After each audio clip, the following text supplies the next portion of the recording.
without further ado, I would like to introduce Meredith Atwood, swim bike mom, who I think for most of us here needs no introduction. She is an introduction unto herself. So I will turn it over to her. Thank you.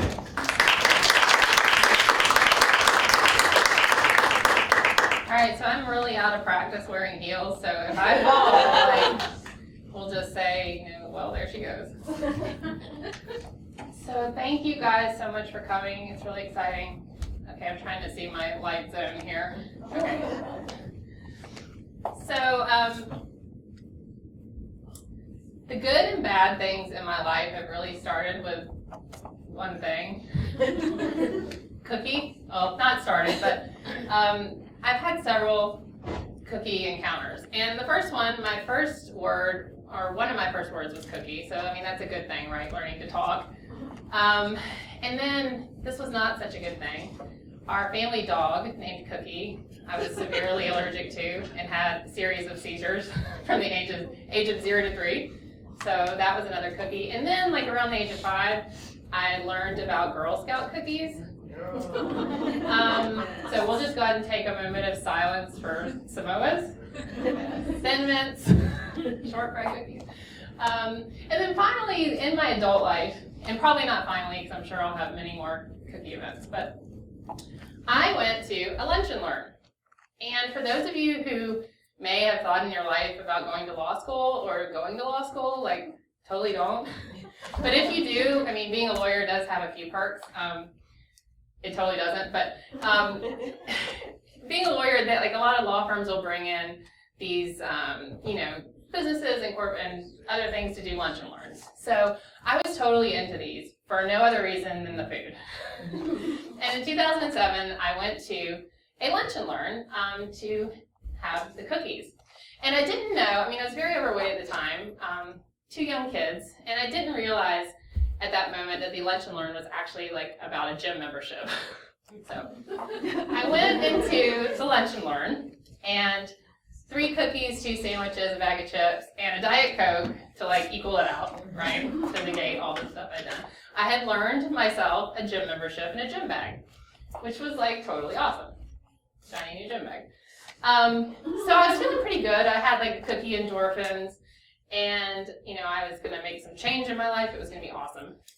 I was feeling good until 2 things happened. The first was when I was heading out of the lunch and learn, and the CFO of our company said, "Hey, Mare, I can totally help you in the gym. Like, I can show you around and help you work out." And I was like, okay. I mean, that can be perceived as nice. And I was going to let it go, except my loudmouth friend said, "Oh, no, dude. Meredith was like some big weightlifter back in the day." And the look on this guy's face was like, and so that was the problem, right?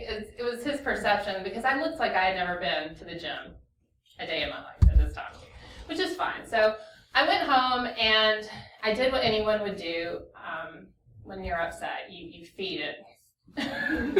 So I had a pizza, and then my husband came home, and I told him about my awesome new gym bag and gym membership.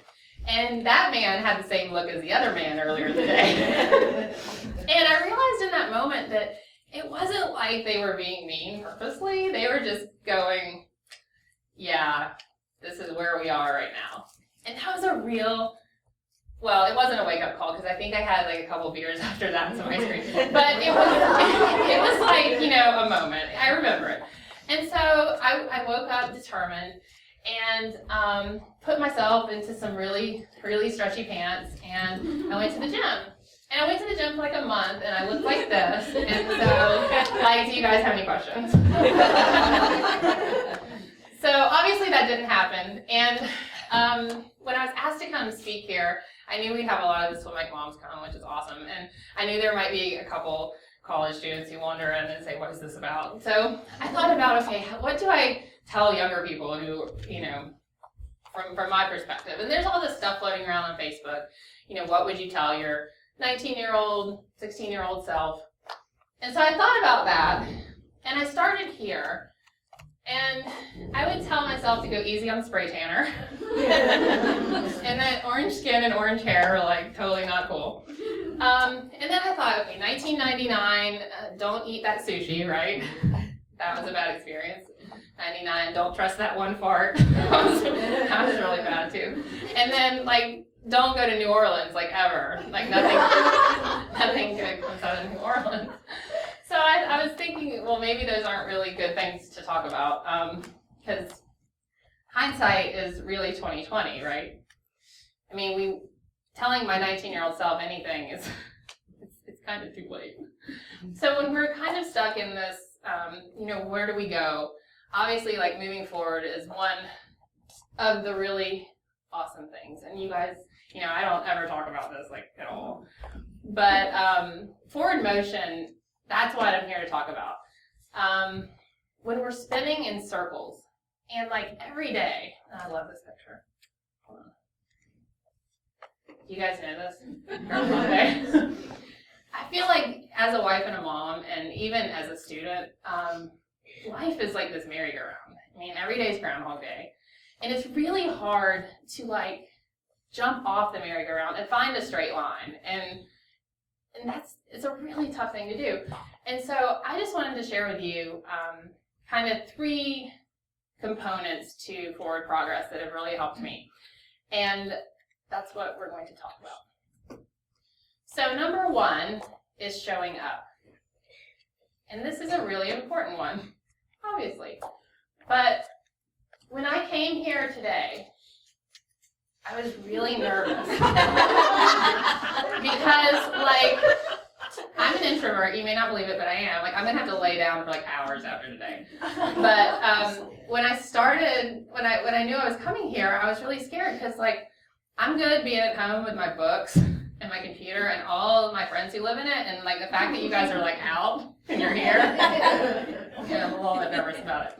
But, it's all good, and I'm glad you came. But I do need to lay down for a minute. But so 70 to 90% of life is showing up. And I say that wide range because it is a Woody Allen quote, but if you go on the internet, you can't figure out like what the real number is. So 70 to 90% of life is showing up, supposedly, according to Woody Allen. And for those of you who are in the Saturday Night Live generation, like my age, you may remember Deep Thoughts with Jack Handey. So if Jack Handey was going to have a quote about showing up, he would say, some say 80% of life is showing up, but it's actually 100%. Because if you don't show up, you aren't there. Right? Ooh, you almost got me. Let me grab a sip of water.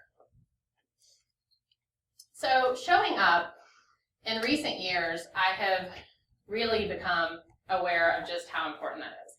And it started with a cookie. And I'm going to go back to this because I showed up at the gym, at the Lunch and Learn for all the wrong reasons, to eat a cookie, right, and to whatever. But it led to the gym, which led to my spinning instructor, which led to him being my coach. And it led to this little sport of triathlon and all that has followed. And if I hadn't shown up, who knows, whatever. I might be doing water aerobics. Can you imagine? But triathlon, I think the vast majority of us know what it is, but for those of you that don't, it's a sport that has 3 sports in it, swimming, biking, and running.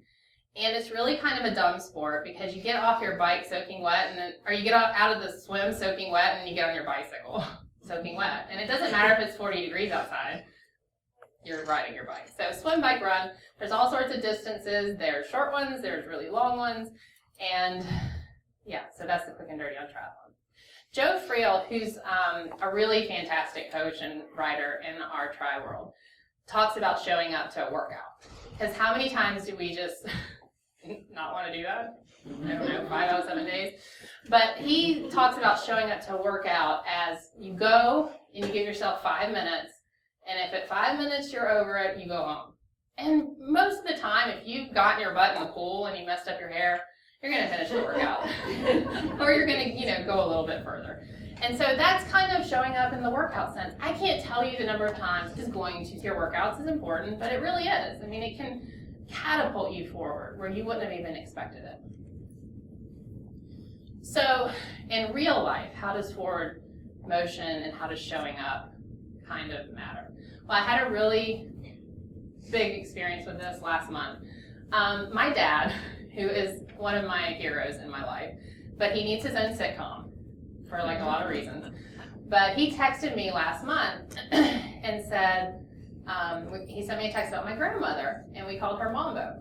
And he texted me and he said, Mambo has fallen, she's not going to make it. And so that was the text message. And I'm like, okay, you totally need your sitcom, Dad. That's crazy. So I pick up the phone and call him and realize like my grandmother's really, in a very real sense, not going to make it. She was dying. And we were very close. And so it was kind of a, it was kind of a shock. And this was it, to like set the scene a little bit, it was at 3 o'clock on a Friday in Atlanta. So I had rush hour. And I was like, I need to get home. She's got hours, maybe days. But the kids were home and my husband was at work. And I don't want to say I live in Atlanta, because people that live in Atlanta will get mad if I say that, because I live in the suburbs of Atlanta. I'm not really an Atlanta person. I'm outside. So to go home, I had to get through the city of Atlanta, where I don't live, and down to Savannah, which was about a 4-hour drive. And it was rush hour, and I thought, okay, I can go now and get there at midnight, but I'll be in traffic like 8 hours, or I can go in the morning, blah, blah, blah. And my final thought was, I'm going to go in the morning. I'm going to sleep, I'm going to go early as I can, wake up for a race, 3 o'clock, head down. And I was texting with a friend, kind of relaying what was going on, and she said, you need to show up, and you need to go now. And it was, I'm like, okay, I'm glad someone told me that. And so I got the kids out of the way, and so I drove. And the normal 4-hour drive took me 7 hours, and that was fine. And when I got to the hospital, my mom, and I'm obviously very Southern, we say things like bless your heart, loving someone to death. Oh, I just love her to death. That's a Southern thing. But that's what we did. My mom and I literally loved my grandmother to death that night. And she passed away at 5 o'clock in the morning. And had I not shown up right then, I would have missed that. And it was a terrible thing.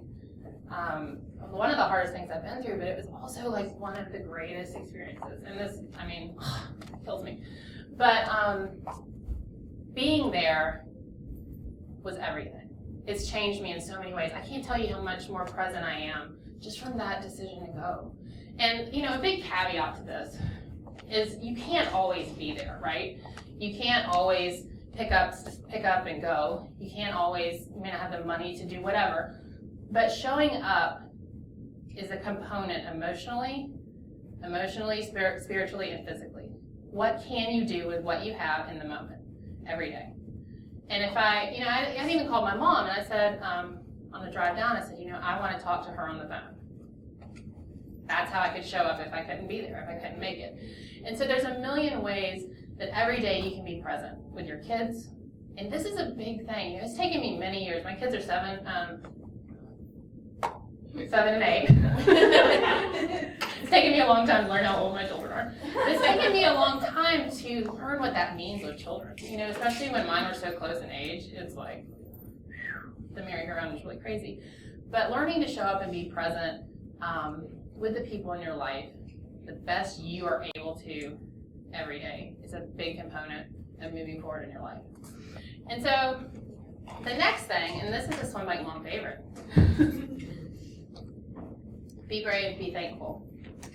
And my first Ironman in 2013, and an Ironman distance, that's one of the long triathlons where you get out to swim and get on your bike wet.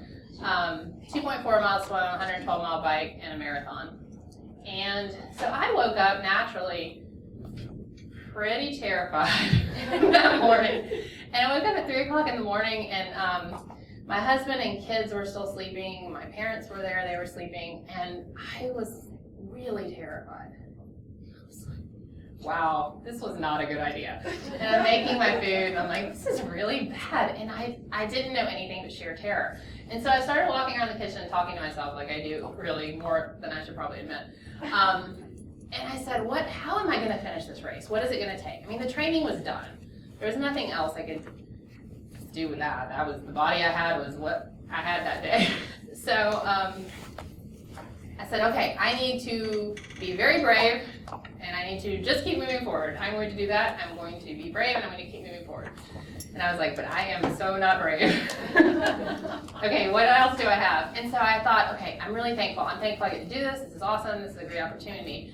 And so this is literally the picture I wrote on my hand. That floor is the kitchen I was standing in. And so I thought, okay, I'm going to be brave, and I'm going to be thankful, and I'm going to move forward all day. And how do you make change and move forward? I mean, it usually takes like a big change, and change is really scary. And so the best way we can do that is to be brave, right? Yes? Be brave? But most of us are going to say, oh no, I'm not brave, like I can't be brave. Bravery is not for me. And I get that. So I have a trick to that too. For instances where you can't be brave, be thankful. And what I learned on that day at Ironman Coeur d'Alene in 2013 was thankfulness and heart was everything that day. Everything. I started that race thinking, I am so thankful for this body I have, and I'm thankful to be here with all these crazy people who are just like me. Well, not just like me, but mentally maybe. And if you could have seen me that day, I mean, a lot of people did see me because I was there, but my heart, I led that race with my heart. My body was lifelessly dragged behind me for 140.6 miles. That's how long that is, right? But I was so thankful, and I was all heart, and that thankfulness transferred to bravery. It really did. As I stood there, I felt the gratitude grow, and I was brave in my own way. And so I encourage you that if you're not brave, if you're not brave, then just try being thankful, because it really does matter so much. And this is my favorite picture. So making change is really scary, right? So many of us in this sport qualify everything. We say, oh, well, I will never do an Ironman because I am so slow. Oh, I will never win because I am so slow. And I do that too. And it's a really horrible thing to say over and over, because when we say that about ourselves, we're diluting our bravery. And gratitude, when we're able to be thankful, when you go, you know what, I'm going to enjoy this race. I am thankful for the body I have today, and I'm going to go out there. The gratitude will breed the bravery that you need. So be brave and be thankful. And if you can't do it in that order, then be thankful first and it'll come. And this is one of my favorite photos for a million reasons. But one, because of the very brave Ironman I did. Coming down the finisher chute, if you guys have ever been to an Ironman event, it's really wild at the finisher chute. But apparently my kids had been out there like 17 hours, and they were really stoked. My husband had been like, Mommy's going to come, and she's going to high five you. And so they were like, and what did I do? Ran right by him. Didn't see him at all. And so at the finish, my son was like, bitter. Like really bitter. And so this was the race. This was a half Ironman in Augusta 3 months later. And I spent this race with snacks and dinosaurs and toys in my fuel belt and really loving on them. And this was the finish line where I was very thankful that day to be a part. And finally, so this is a big one. Show up, be brave, be thankful. And then once you do that, you have got to be relentless. And this is a really terrifying one, because this is where I think a lot of us break down. One of my favorite quotes: never give up on a dream just because of the time it takes to accomplish it. The time is going to pass anyway. So like, if you ever have, I mean, some of us have really wild hairs. Like, I kind of, in 2001, wanted to open a bakery and make snickerdoodles. The cookies again. I didn't do that. But what if you did, right? What if you opened a bakery and made snickerdoodles and Oprah loved them like more than bread? And then you're suddenly on the favorite thing list, and, this is showing up, and the time was going to pass anyway. You made a bakery, and now that's a bit of an extreme example, and most of us don't have the ability to do that.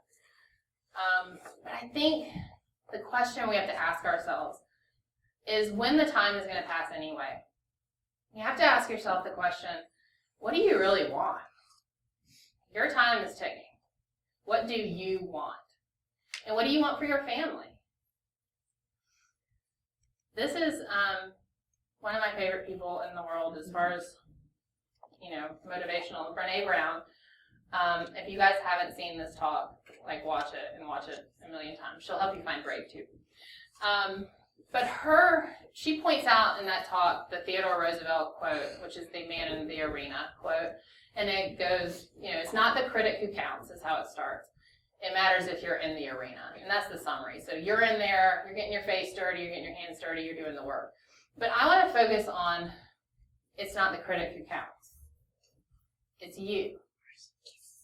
And what you want from your life. And that's a hard question to answer. Not all of us know. And if you don't know, there's a million ways to find it out. Maybe it's not your time. But I go to a church up in Alpharetta, Georgia, and the pastor there had a really interesting sermon about if you don't know what your calling is and you don't know what you're supposed to do with your life, to just ask yourself the question about what breaks your heart. What bugs you with the world? What really hurts you inside to see? And that's a really interesting place to kind of figure out, okay, well maybe my niche is here. What is bothering me? What breaks my heart? And that's Andy Stanley at North Point. It's really, you can Google it. I think it's online. It's a really good thing. But if you have a passion and you have a dream and the time is passing anyway, you should figure out how every single day to move toward that.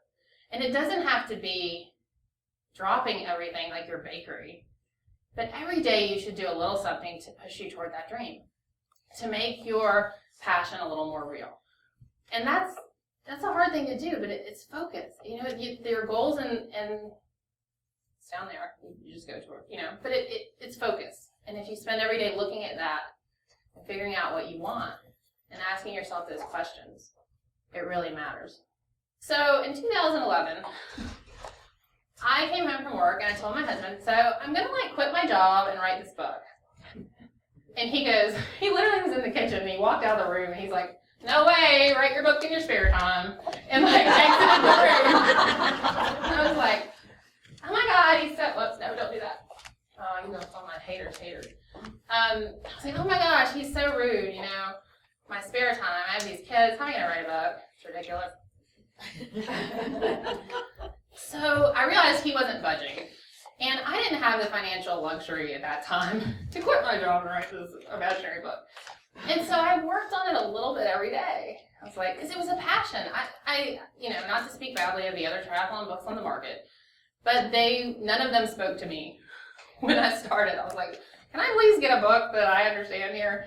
And so I had a passion. I was I want to write a book that people will understand, that women who, work and have kids. And so it became a passion and it drove me crazy. And so I worked on it every day, a little bit, some days more than others. And I literally remember the day I was done with it.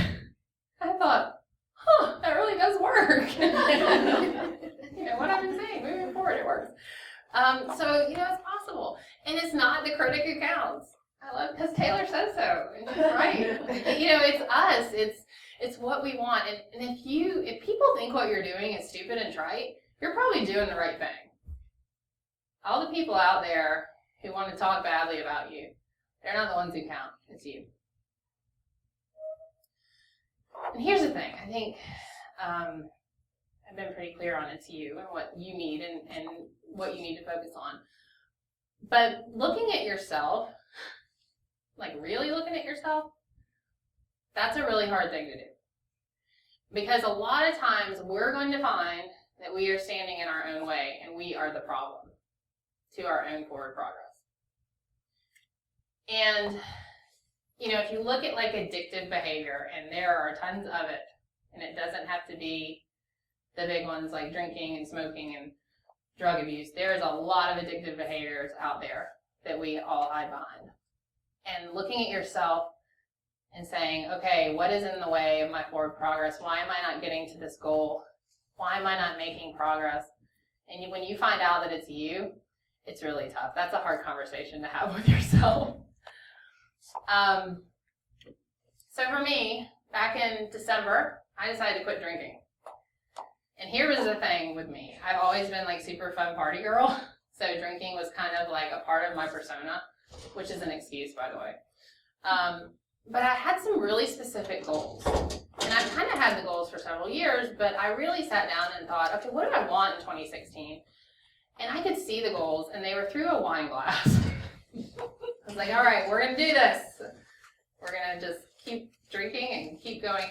And I realized that this wine glass was literally something I had to like get to every day, climb over, then swim around in the wine, and then try and get up over the side, and slide down the side the next day. And it was like this ridiculous thing, and it was me. Like, I was doing that. I was in my own way. And I know, like, real addiction, real problems, and I don't pretend to counsel or, so there's my disclaimer, legal, whatever. There's a lot of programs that you can check out for true addictions and that kind of thing. But, if you're in your own way, you should really take the time to ask yourself, how do I get out of my own way? And really, seek to do that. Being relentless to me was having to break through this problem and putting it down. And it hasn't been easy, and every day is a struggle, because that was a big way I coped with things. We all have our things and our ways of coping. And then I started coping by running a lot. And then I got a stress fracture. So I'm now into Dove chocolate. And Dove chocolate has like really stupid sayings inside of it. That's all I'm going to say. So these are the 3 things. Show up, be brave, be thankful. If you can't do it in that order, be thankful, be brave. And then be relentless, and don't get in your own way. Get out of your own way and figure out how to do that. And I'm going to tell you the most amazing example of forward movement that I've probably encountered maybe in my life. In August of 2014, we have a group, which many of you are members of, Trifecta, on Facebook. A woman, one of our swim bike moms, posted a status in there that totally shook me. I remember it was a Wednesday. I remember where I was standing. But she said, hug your babies tight, for my 16-year-old son took his life today. And I remember thinking, where are my children? They're at school. I can't hug.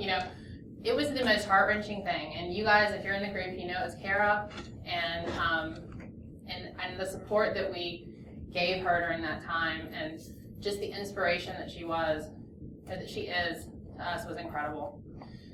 But her son, Dylan, did in fact take his own life, and she didn't see it coming. In her own words, she goes, what kind of mom doesn't see that coming? But the truth of the matter was, Dylan was very good at hiding it. He didn't want anyone to know, and he was hurting. And after that happened, I don't know how she woke up every day, but she did.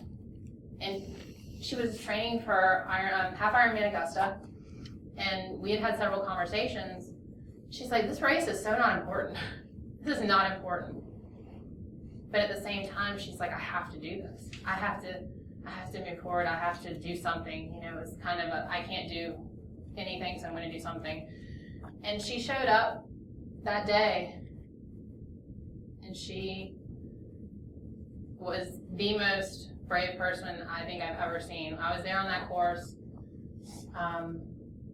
She just was relentless. She moved forward all day. She did it for Dylan. She did it because she had to. And she does it every day. Every single day is a struggle for her. And she is one of the most inspirational people. I hug my children tighter because of what happened with Kara. It's just, she's one of the most amazing people, and I'm so thankful for her. Forward progress and forward motion doesn't have to be a major goal. Sometimes it's all you have. You don't know what the next day is going to bring. You don't know how you're going to get through day to day. And Kara says, be brave, be thankful all the time. It's one of the things she repeats. Because on that day she showed up in Augusta, she was very brave, but she was thankful for her body, which had a very big broken heart in it. But she was able to move forward, and every day she keeps that mantra, close to her heart, and it helps her, you know, it's not ever going to heal, but it helps her get through each day. So that's all I've got, guys. I appreciate you guys coming out. I think Marcy said we can do some questions, or if not, we can just go eat. So yeah.